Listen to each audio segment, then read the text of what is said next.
So let's start with our 5 things to love in Zambia. And please tell us something about this photo. Okay. The first one is in South Louwa National Park. Okay. So South Louwa National Park is one of the main parks that we have in Zambia. Its aim is actually to ensure that they conserve the wildlife that's there, because in that photo you saw an elephant, and that's one of the species that's very endangered when it comes to poaching. So South Tonga is one of those places where these animals get to feel safe and feel like it's just home. It's a really beautiful place to visit because they have lodges that are so beautiful, and there's the Luangwa River that flows through there. So if and when you do come to Zambia, please find time to pass through the South Tonga National Park. I will always find time, Mukang, to visit Zambia in the future. Yes, Please do. because Looking forward. you, you know what? I'm very curious what elephants look like. I should say, in person. I You don't haven't know seen if one. I haven't seen one in my entire life, in my 19 Oh no, years you of have to come. existence. You I have to haven't. come Yeah, I needed. I need because to. we have places that allow you to actually interact with the animals. So you actually have Oh, to come and visit. oh, I really wanted to consider visiting Zambia in the near future after this pandemic. So I would include that on my bucket list. Thank you Okay. so much for sharing Luangwa National Yes, Park, Luangwa. right? Thank you. And our next 5 things to love, our second thing to love in Zambia is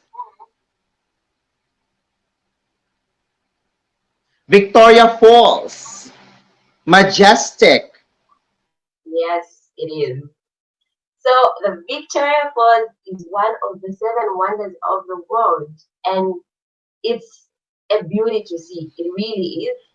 So of late, it hasn't really had the highest water levels, but this year around April, May, June, it recorded the highest water levels it had in the past 10 years. And I was lucky enough to actually go there after pandemic bans were lifted because it had been closed for quite a while. So I go to see that, and it's a really lovely place. You can do your white water rafting there. You can do your bungee jumping there. There's a national park around. So you have a lot of activities to do when you come to see the falls. And it's just really amazing. I think it's one of the highest waterfalls in the world. Not the highest, but one of, and really lovely. So when you come to Zambia, this is a must see. Thank you so much for sharing Victoria Falls as one of the 7 wonders of the world, right? Yes, it is. And we also have a counterpart as this one of the 7 wonders of the world. I believe we have here in Puerto Princesa, Palawan, the underground river. Oh, I I would see. love to see I that. hope you could also visit that here in the Philippines Yeah, soon. I'll definitely see that when I come. Definitely. Um, Mhm. Mukang, thank you so much. And I'm just curious about how high Victoria Falls is. So it's got a width of about 1,708 meters, and if I'm not mistaken, it's about 108 meters height. So That's it's very that's wide, and that's too because high. it's got about 6 gorges. So with time, they kind of shift a little, but you can't really see that shift because it's something that's very minimal. But then we've read reports and that, so it's really beautiful to see. Because when you come, you can see all the 6 gorges. You just can't really experience the shift. I would have second thoughts of visiting Victoria Falls because I'm afraid of heights and of falling objects. I'm afraid. No, I'm you don't really have to. You don't have to go there. There are places where you can actually stand and you'll be able to view it and take nice oh, I photos. see. Yes, maybe you couldn't walk across the knife bridge because you're afraid of heights, but Yes. then it's very protected, so you'd be fine still. So it's safe. It's very safe. It's Okay. 110% safe. But still, I still have second thoughts of visiting Victoria Falls. But thank you for sharing Victoria Falls to our viewers at home. And I believe they would Well, also consider that to visit in the near future. yeah. And third thing about Zambia that that your country could share is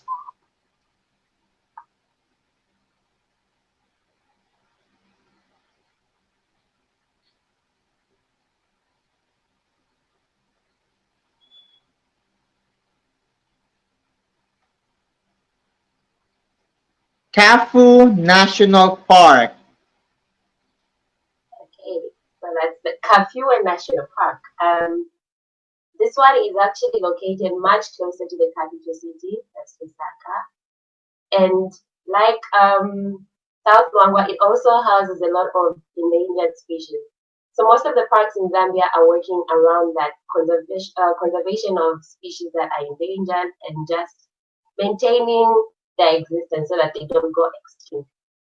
And one very notable project that the Kaffoue National Park works on is taking in orphaned elephant cows. So there is a nursery in Nilai that brings in little orphaned elephant cows, nurtures them until a certain age, and then they are taken to the Kaffoue National Park, where they live out their lives as wild animals that they're meant to be. So it's a really beautiful place to be as well. And I would really, really advise you to come and just look at the nature there, bond with it, so that you can understand it better. And this is the second national park that you have in Zambia. So what's the difference between Luangwa National Park and Kaffoue National Park? Okay, so the first notable difference is that they're in two very different cities and provinces. Kaffoue National Park is in Lusaka province of Zambia, which is also the capital city of Zambia. And then the South Luangwa National Park is in the eastern province of Zambia, which is like really, if you're looking at the Zambian map, it's like down, close to Mozambique. So that's, yeah, that's one of the main notable differences. But when it comes to animal species, they mostly have the same thing, same animal species, and they work hand in hand just to make sure that animals are protected, the rangers are the same, the programs are pretty much the same. Thank you so much, Mukang, for telling us the difference between Luangwa National Park and Kaffoue National Park. And I would Sure. consider that also to visit that Kaffoue National Park. Confused. And for the fourth thing to love in Zambia is, may you please tell us something about this? Oh, it's Okay, a Zambia cuisine. yes. So the three things that are on that plate you have the shima. So in Zambia, our staple food is shima, which is made from maize. So the maize is brown, and then you make meal and make that. In other places, it's called pap. And then the little sardines are locally known as carpenter, which is a very common dish here with vegetables. So this is a very, very lovely meal, and it's, as I said, it's a very common meal here. It's a loved meal by the locals. And if you are visiting Zambia, you definitely have to try it. I think we have Anshima almost on a daily basis in the normal Zambian household. Thank you so much for sharing the Zambia cuisine. However, I'm just curious with the picture, okay, that was shown. Oh, yeah, yeah, that's it. I'm just curious, what are the ingredients of this certain cuisine? Can you please share to us, Mukang? Okay. So the shima is just made from the ground maize that makes maize meal, or commonly known as mealie meal, and water. So it's just proportioning really. You put this amount of water and this amount of mealie meal. And then the sardines, commonly known as carpenter, are just fried. So if it's dry, you soak it in water and then after a while you remove it, fry it, and then you add your onions and tomatoes. And then the vegetables are done differently depending on who's cooking them. Some will choose to boil them a little, others will just um, maybe make gravy for them and add in there and just cook it up. So really it comes down to how you like your meals done. But at the end of the day, it just has to taste good really. Oh, that's made of ground beef, as you've mentioned, right? Yes, mealy meal. Oh, I see. A ground beef with a vegetable, right? As you've mentioned, and plus water. Yes, for that's for the Yes, nshima. So you have brown meal and just water. So it's just two ingredients. I see. Very unique Yes, cuisine with two ingredients. It looks delicious. you should Mukang, try it when you're here. I should also try that once Mm-hmm. pandemic will end. Mm-hmm. Mukang. And lastly, we considered this as one of the five things to love in Zambia. Please tell us something about this photo. Oh, Zambian textiles. Okay. So what's shown in the photo is locally known as echitenge. That's what it's called back here home. And one notable thing is almost every lady, if not every lady in Zambia, is given one of these at least, especially when they come of age. You need to at least just own one of these, and people choose what to do with them. Some will just wear them around their waist, others will make outfits, and they really make beautiful, beautiful outfits. So I think each and every lady in Zambia owns even just one of these. I have quite a number. So when you come to Zambia, you actually see a lot of people wearing these because it's somewhat part of our culture and tradition to just have one of the wrappers commonly known as chitenge.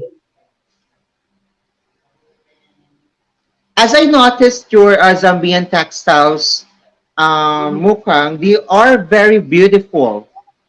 Okay, And thank I you. believe it's made of silk. Correct me if I'm wrong, Mukang. Is it made of So silk? yeah, they're different. Some are made of silk, some are made of wax. So it just depends. The Mhm. quality depends, which also determines the pricing. So you Ah, get to I pick see. what you like, what pleases you, the print that you like, according to your budget and everything like that. Thank you so much for sharing Zambian textiles. You know what? I just want to share also one of the Iloco textiles here in the Philippines. It's what we call the Abel, the Iloco textile. We also have that in La Union. You should try to visit our humble province, What did Zambian. you call it? Sorry, I didn't get that. Abel. It's Abel. Okay, got it now. Yeah. If you have time to search that kind of textile, I believe you would love also our Abel de Iloco. Abel, Abel, Abel Okay, textile. I'll definitely look it up. Thank you.